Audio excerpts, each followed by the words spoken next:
you. Thank you all. Thanks for coming.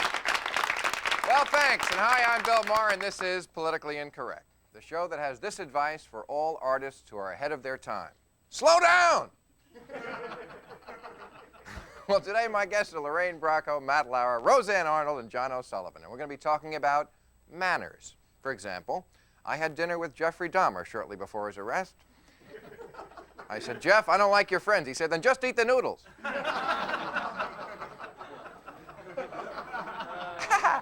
And we're going to be talking about America, the only country still in the business of making bombs that can end the world and TV shows that make it seem like a good idea. And we're going to be talking about convenient feminism. Believe me, I am an ardent feminist. I'm just like Camille Paglia with a smaller penis. And remember, all the material you'll see on the show has been, as always, satirized for your protection.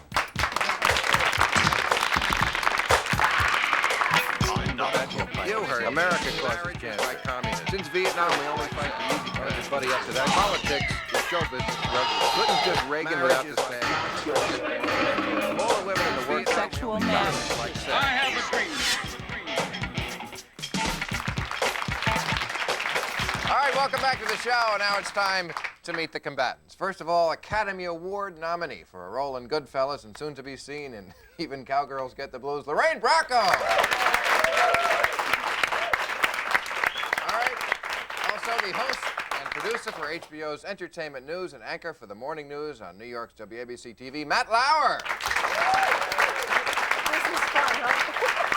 And, of course, the queen of show business, Roseanne Arnold. And finally, the editor of the National Review, John O'Sullivan. All right, let's get right to the issues. Question number one, manners.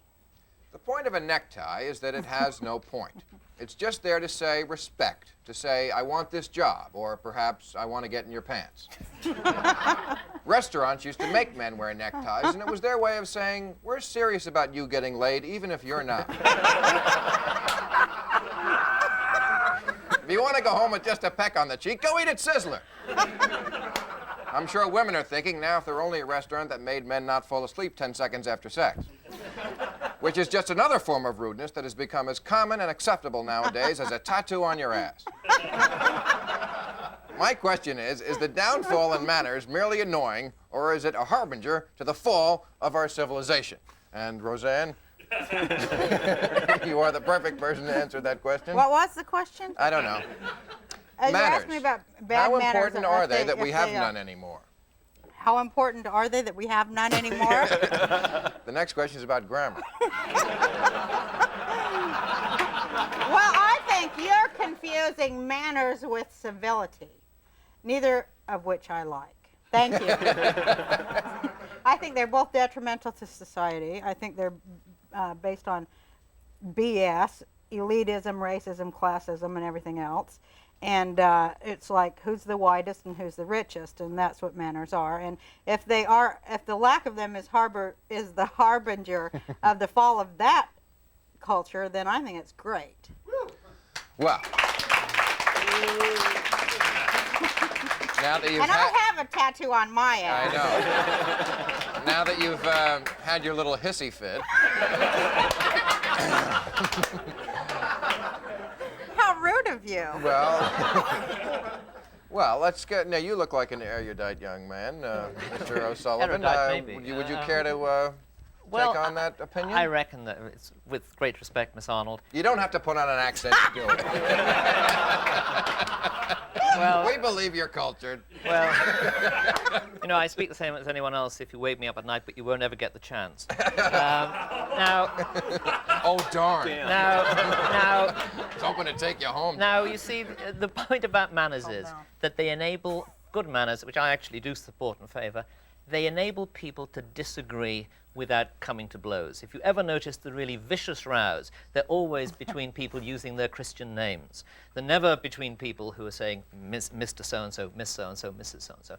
That establishes a certain distance between people, which enables them to disagree quite violently in a moral sense, but actually without physical violence. And that's why I think they're a good thing. They're part of what makes society full of different people who disagree on virtually everything, to go along without constantly breaking into violence. This is not a well-mannered city. It's also a violent city. The two are connected. Absolutely, yes. How about that? And, I mean, he brought up New York. It You're is a New also Yorker. a city that does not just speak English. Show you Exactly. a city that doesn't... Speak English. But what is Take it? a taxi and you have to speak a different language. Right, and sometimes you have to get out of it because it stinks so bad. That's true too. It's the BO capital of the world. And that's a part of manners, isn't it? I mean, Roseanne, if you get on an elevator and it stinks to I high have a heaven, story don't you about think that. that's rude? You know what? One time, my ex-mother-in-law was sponsoring, her church was sponsoring these people over from Thailand after the war, Thai people. Jewish people? No, they were my ex-mother-in-law. They were very born again in the whole deal. The Thai people could not come in American people's homes, these particular people, because they said we stink so bad and our body odor is so offensive to them because of what we eat. So it's not just everyone who's offensive to us good old Americans. We stink to other people And you too. remember that when President Bush, who is a And patrician... someone stinks really bad up here tonight. Well, you know, it's the second show of the day. But when President Bush went to Japan, he threw up to his direct left. What? Which is the correct way to do it. So I got the good seat. In a foreign country. And now we have Can not you heard believe from he you. did that right after he called me disgusting? No, I don't think that we should worry about the people with bad manners who are rude. They're not the people. I mean, you know where they stand. It's the people who are polite to you and then cut your heart out with a spoon when you turn your back. So that's what I mean that by worries civility. me. I mean, no, seriously. And it's always the polite guy who goes into the post office and shoots the place up. You're always hearing the interviews after the crime who says, you know, oh, he was a quiet guy, he was real nice. He's in the post office with the Uzi, not the rude guy. That's right. Yeah, but it's kind of like sometimes the people on the street are asking you for money, and they don't just ask you for money, they say, well, you know, I could rob and kill you, but I'm not going to. Oh, Well, I think that's boy, because thank they're you. being polite. All right, you always have to get the last word in. All right, next up, the Cold War game and how it went from Russian roulette to Monopoly.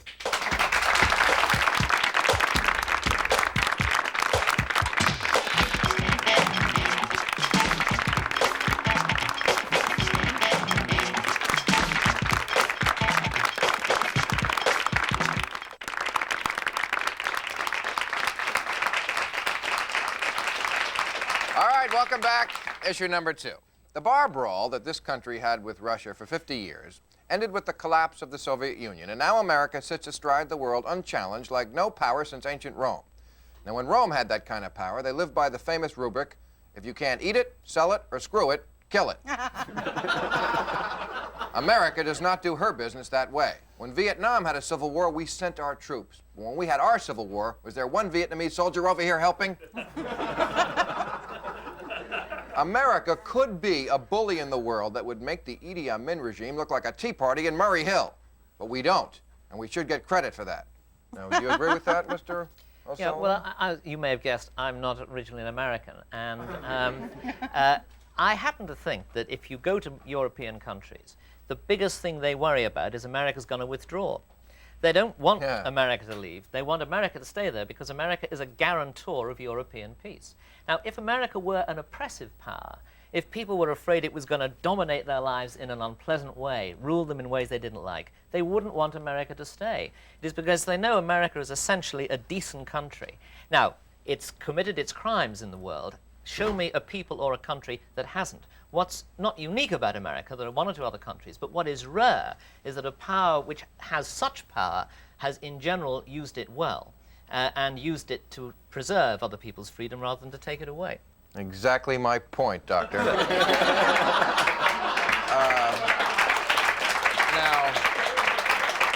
I guess I'll... Now, wait a I'll give a minute. Now, chance for any of where you in the knee-jerk world liberal. is that? It's anywhere in Where Western is that? anywhere in Western Europe. What, If you go to where like they're having like all the race riots and the rise of neo-Nazism. It's all Is over that where Western they're Europe. real happy to Is that have happening us? everywhere in Western Europe? Nazi Is it? schmazi. No, it isn't. Well, And where is it's- it that everyone's happy that we're over there? Well, people in Western Europe want America to stay there precisely because they are worried that something like neo-Nazism would ever rise again. America would be there to stop it, to deter it in the first place. Nazism actually arose when America wasn't in Europe, and America was the power which intervened in the Second World War to stop Nazism. So, I mean, the rise of neo-Nazism, which I think is somewhat exaggerated at present, nonetheless, if it really were a threat, it would be an argument for America staying there, not for America coming home. No, I'm just asking who's happy that we're there. Well, I I think- never heard that before. Well, if you talk to, well, I am a European, and I think that most Europeans want America to stay. Oh. I'd also say, by the way, that's also true of people who are afraid, say, like the Japanese, who are afraid of the rise of Chinese power. They know that while America is an Asian power, a Pacific power, while it's present in the area, they don't have to protect themselves. They don't have to acquire nuclear weapons against the Chinese. But And what would you be about our happy- country, though? It's falling apart. So who's going to come over here and save us? Well, as a matter of fact, I don't What do think you America's mean a falling country apart. is falling apart? It is. Well, Well- but anyway, that's not the issue. The issue is that we could be a lot worse bullies than we are, and no one gives us credit for that. No one puts it into perspective. I mean, we lost the Vietnam War, okay, but you know, we could have won that war in 1 second. You know what gets me though? by dropping a bomb You know, on them. every- And you think Rome wouldn't have done Well, that? what are we going Let me to do tell you about how the Rome fact dealt that with we don't Vietnam. have a good education system? What about that? And we That's have no not- health care. What about that? That's a different show. Okay. Please, speak.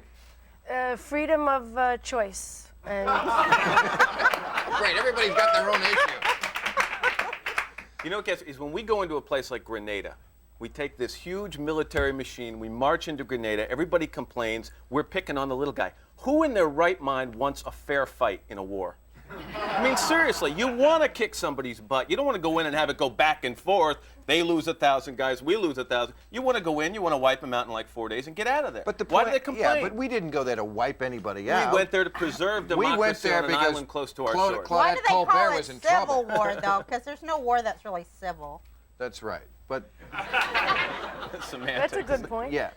But the point is that when we go into a country, it's not for the reasons that other nations traditionally have gone in when they had the kind of power we had. They Well, went they in, thought they were went going in to save people. Nobody No, goes they anywhere to be didn't. mean. They went in for- I they- mean, nobody goes in a country to be mean. Yes, that's They exactly. go there because they think they're bringing a better way of life, Well, and I don't- because they think they know yeah. better than the native Well, people. I don't you've think got the a Nazis geranium in went the into cranium, social young work. lady, because Yeah.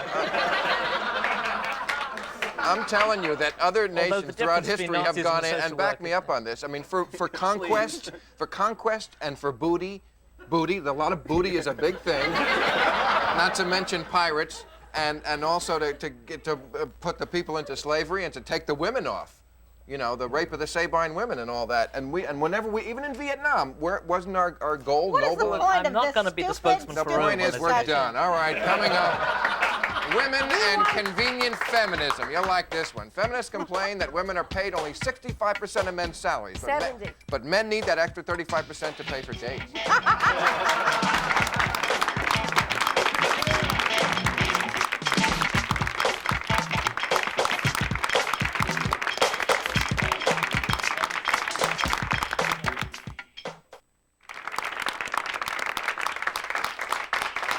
All right, like it or not, we're back. Now, issue number 3. If you were on a sinking ship and yelled, "Women and children first," how much feminist opposition do you think you'd get? Though claiming to be feminist, don't many women, when it suits them, when it's convenient, retreat back to their pre-feminist role of manipulating men through helpless, deferential behavior? Women want to fight men for equal pay, but how often do they fight a man for the check, not counting Madonna? They want an unlimited role in the military, but would they subject themselves to the draft if it were reinstated?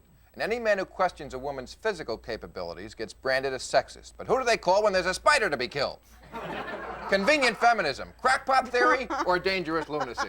I get to answer that. You get to answer that Love one. the choices.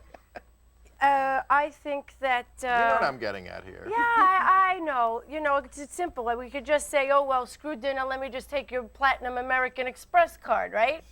I'd like to see it. I'd like Well, to see you wouldn't ask try. you. But Well, that's the thing. That I read a magazine article, and a guy called certain. He said they were dinner whores. It's a term now. I have Dinner to say whore. that I'm one of them. I'm proud of A it. total food slut. I will go anywhere for free food and do anything. I've eaten with couples, women, men, anything. Well, have you ever slept with a man because the dinner was on the house? She had a buffet once.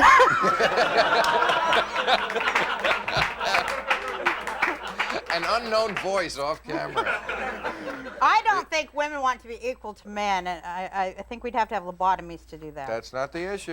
And well, what is the Never issue addre- then? The issue is convenient feminism. Yes, I believe it exists. What about this? Let's get the men to talk about this too, because it affects you too.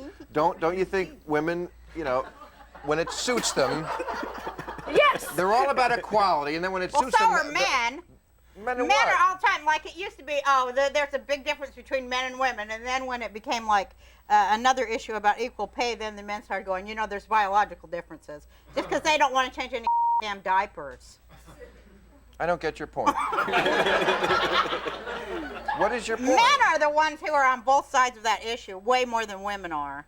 That's Because it's ridiculous. convenient, Men don't and have they the wherewithal. because men have the convenient privilege to decide when they're going to be pro-women and when they're going to be anti-women. Women don't have that privilege. We're always women. You're always anti-men. No, it's a man's Please. world. Really? Yes.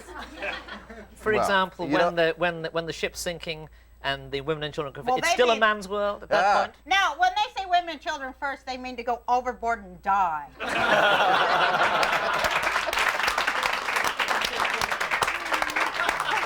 Well, And then they start picking which color men get to stay on.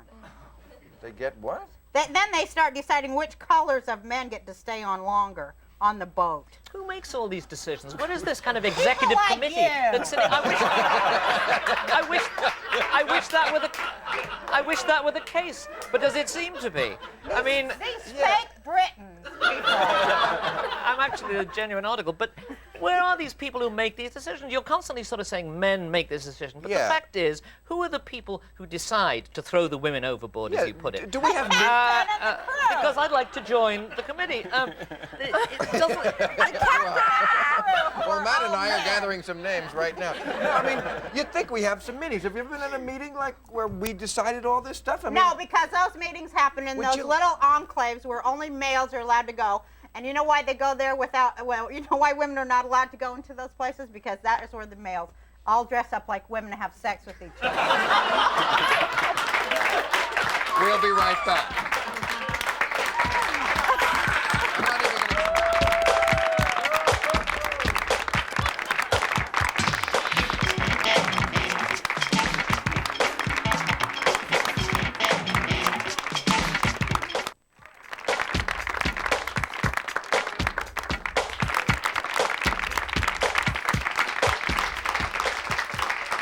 All right, welcome back. Now, we've had so much fun with this panel, with notable exceptions, that we are going to forego our usual end pieces that we do with Bill Sheff today, and we're going to ask them a final fourth question. We're going to go around the panel and have equal time.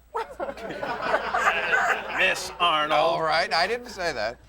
And the question is, are some subjects so serious that you just shouldn't tell a joke about them?